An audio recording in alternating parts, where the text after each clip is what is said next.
አንዲት የቡታጅራ ልጅ ከፊት ለፊት አስገባላችኋለሁ። በቃ መቼ ነው የሚያበቃው? የገዛ እናትና አባት ካልታመነ ረዳው እኛ ብቻ ነን እንዲህ ከነሱ ማህፀን ተለይተን ተወልደን እነሱን ለማገዝ ለስቃይ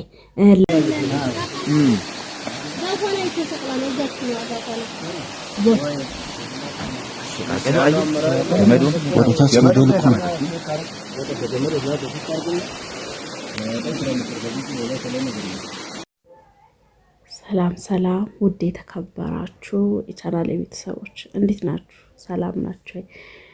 እኔ ያለሁኝ የእውነት ዛሬ በጣም ስለተሰማኝ ነው የመጣሁት።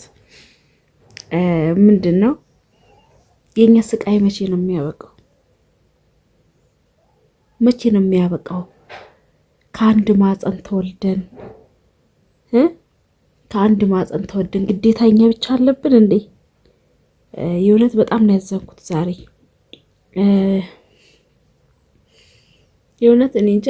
አንዳንድ ጊዜ ለይተውን ለስቃይ ነው ወይ ለፈተና ነው የወለዱን ሁሉ እስከምል ድረስ ማለት ነው። እና ቤተሰብ አንዲት ታሪኩ ምን እንደሆነ ታውቃላችሁ? አንዲት የቡታጅራ ልጅ ከፊት ለፊት አስገባላችኋለሁ። የቡታጅራ ልጅ እሷ አዲስ ሆና አይደለም ስላችሁ መሞት አዲስ ሆና አይደለም፣ ግን በቃ መቼ ነው የሚያበቃው? የገዛ እናትና አባት ካልታመነ፣ እናትና ወንድም ካልታመነ፣ እህት ካልታመነች፣ እሺ ማን ነው የሚታመንልን? ማን ነው የኛን ችግር የሚረዳው? እኛ ብቻ ነን እንዲህ ከነሱ ማህፀን ተለይተን ተወልደን እነሱን ለማገዝ ለስቃይ ለይተው ደግሞ የማንወደድበት ምክንያት ምንድን ነው? ቤተሰቦቻችን የማይወዱበት ምክንያት ምንድን ነው?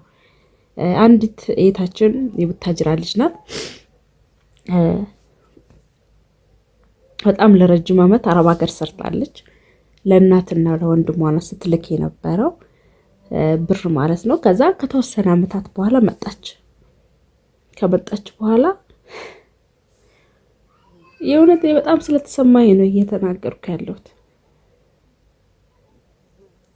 የለም አሏት። ሰርታ ስንት ዓመት ሙሉ ሰርታ የመጣችው ቤቷንም ምኗንም ንብረቷንም ሁሉ ነገሯንም ካዱት፣ ሁሉ ነገሯን ማለት ነው። ከዛ ምን ብሏት ጥሩ ነው? ትናንት ነው የሞተችው። ገብታችሁ እያንዳንዱ ሚዲያ ላይ በቲክቶክን በተለያየ ነገር ላይ ቪዲዮዋም ተለቋል፣ ፎቶዋም ተለቋል። ራሷን አጠፋች ማለት ነው። ከመጣች 1 ዓመት ከምናምን ሆኗታል።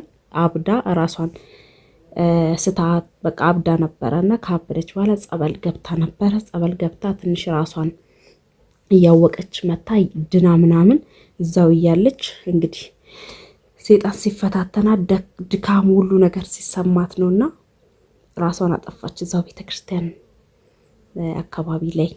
የእውነት በጣም ያዘንኩኝ ነገር እምነትም ተቀብታ ምን ብላ ነው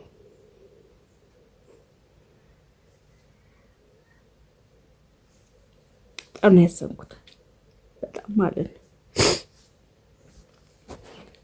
እና በጣም ነው ያዘንኩት። በዛ ላይ እኔ እንጃ አስባችሁታል? ሌላ ሶስት ቢበላ ሌላ ከሚበላ ቤተሰብ ይብላ፣ የተወሰነ ብንካድ እንኳን የተወሰነው እናገኛለን ብለን ስናስብ እዛው እንደለመድሹ የታለ ንብረቶች የታለ ገንዘቤ ስትል እዛው እንደለመድሹ ሄድሽ ለቃቅመሽ ቢ ነው ያሏትና ስሜቷን ሰብረው ያው ደስ ይበላቸው እንግዲህ ብላሽ ወንድምስ ይሁን ብላ 9 ወር ሙሉ ተሸክማ አምጣ እዚያ ድርሳት የገዛ እናት ካልተረዳች ማን ይረዳው? እውነቴን ነው የምላችሁ፣ ማን ነው የሚረዳው? ብቻ ነገር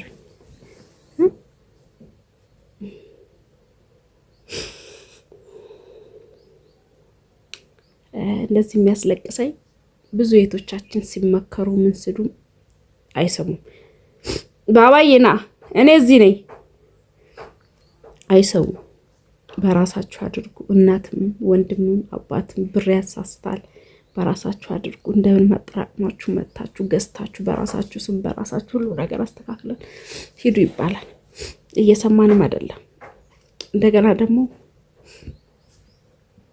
እሺ ከቤተሰብ ርቀን ያለ ሰው እሺ ያለ ሰው ምን ይደረጋል?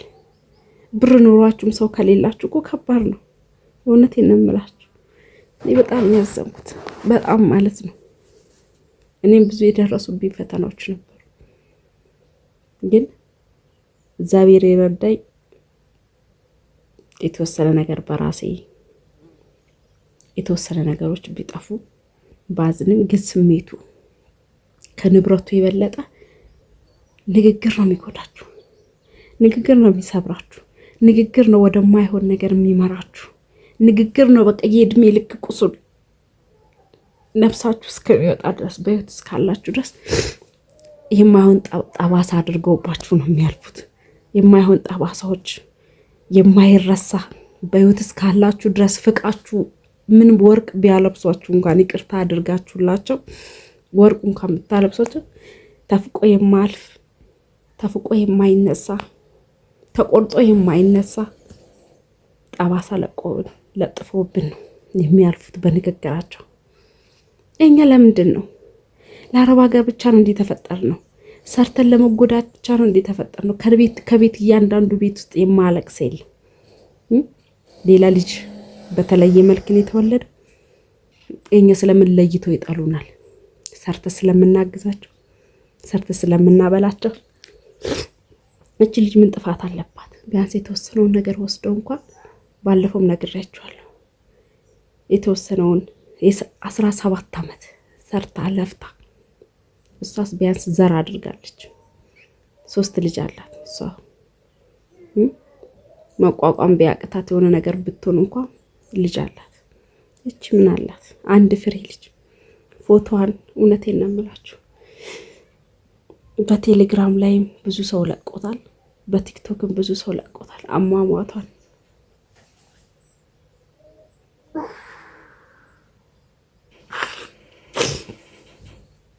ኧረ በእናታችሁ ኧረ ተው ቤተሰብ፣ ኧረ ተው የት ወንድሞች። እኛ ከእናንተ እንደናንተ እኛም ሰው ነን፣ እንደናንተ እኛም ይደክመናል፣ እንደናንተ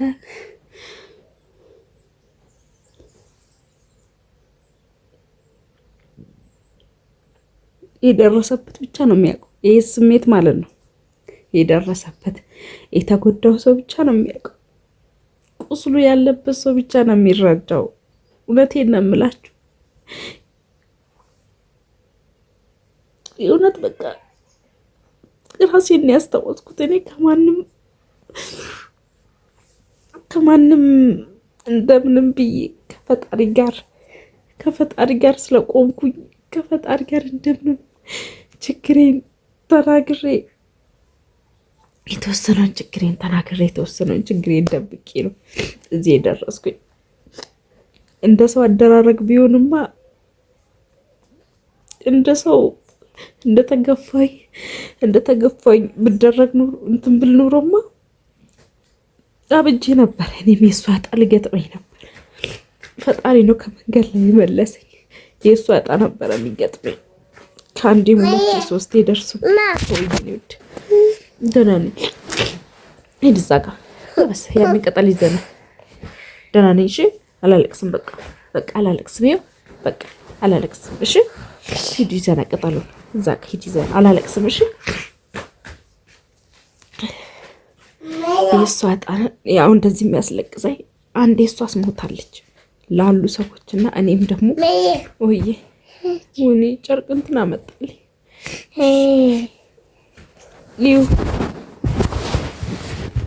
ይሁት ያመጣልኝ ለራስሽን ጥረጊ ብሎ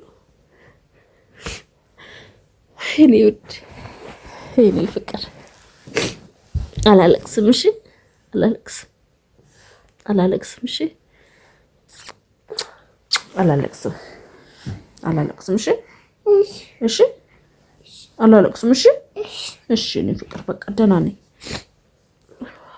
መጽናኛዬ የኔ ፍቅር አላለቅስም። እሺ በቃ እሺ አላለቅስም።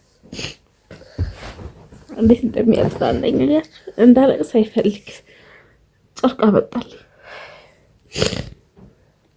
አላለቅስም። እሺ እሺ እሺ አባቴ እሺ፣ አላለቅስም። በቃ አወራለሁኝ ብቻ። እሺ በዚህ ተጽናንቻለሁኝ። ብሞትም አይቆጨኝም።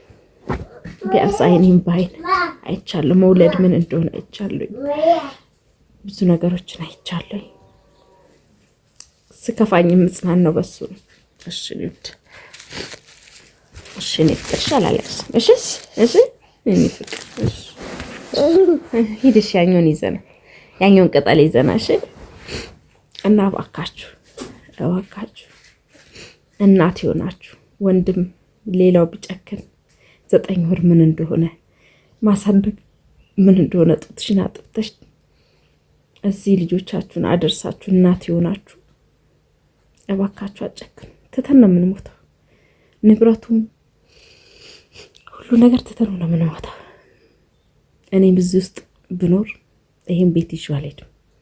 ስንሞት ሁላችንም መልካሙን ነገር እንጂ ይዘን የምንሄደው ምንም ይዘን የምንሄደው ንብረት የለም። ወርቅ የለ፣ ጌጥ የለ፣ ምን የለ። ሀብታሙን ቢሆን ደሃውን ቢሆን የሚለየው ስዕልና ገነት ብቻ ነው። እሺ እንሂድ። ይዘና ያኛውን ጫማ አምጣልኝ፣ ጫማ አድርግልኝ፣ ጫማ እና ከባድ ነው ብቻ። እግዚአብሔር ነፍሷን ይማር። እግዚአብሔር ካየችው ስቃይና ፈተና አንዱ እሱ አጻቷን በደሏንም ይቅር ብሏት ያደረገችው ነገር ትክክል አይደለም። ለመፍረድም ይከብዳል። ፈራጅም አድርገኝ። እኔ የራሴ ቁስል ነው የተቀሰቀሰብኝ። በጣም ብዙ አሉ። እቺ አንድ ናት አይደል? በየግኑ የማየው የምሰማው እሺ፣ የምሰማው የማየው ነገር በጣም ልብ የሚሰብረው ከሚዲያ ውጭ በጣም የምናያቸው እዚህ አብዳው እሺ ተወለድሽ እሺ። እና እባካችሁ የእውነት ልለምናችሁ እህት ወንድሞች፣ ለዚህ ነገር እንዳትዳረጉ፣ ወደ ሴጣን ነገር እንዳትመሩ፣ ራሳችሁን ጠብቁ። ገንዘባችሁን ያዙ፣ ያላችሁን ንብረት ያዙ። መቼም እንኖራለን፣ ቤት እናፈራለን፣ ንብረት እናፈራለን፣ እንወልዳለን፣ እናገባለን ብለናል ለምንለፋው። በቃ ከፈጣሪ በስተቀር እናትም ትሁን አባትም ትሁን እህትም ትሁን ማንም የሚያዝንልን የለም።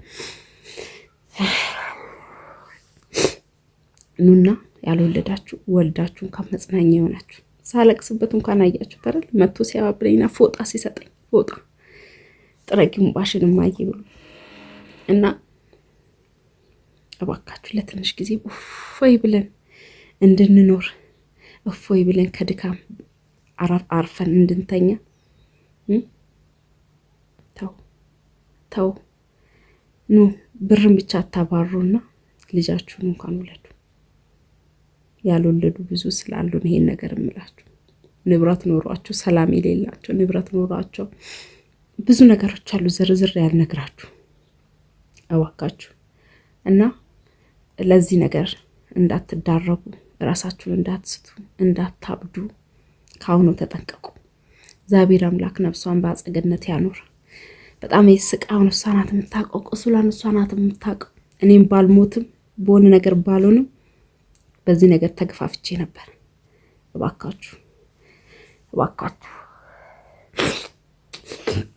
እባካችሁ ለምናችኋለሁ ውድ ቤተሰቦች። ለማንኛውም ደህና ሁኑልኝ።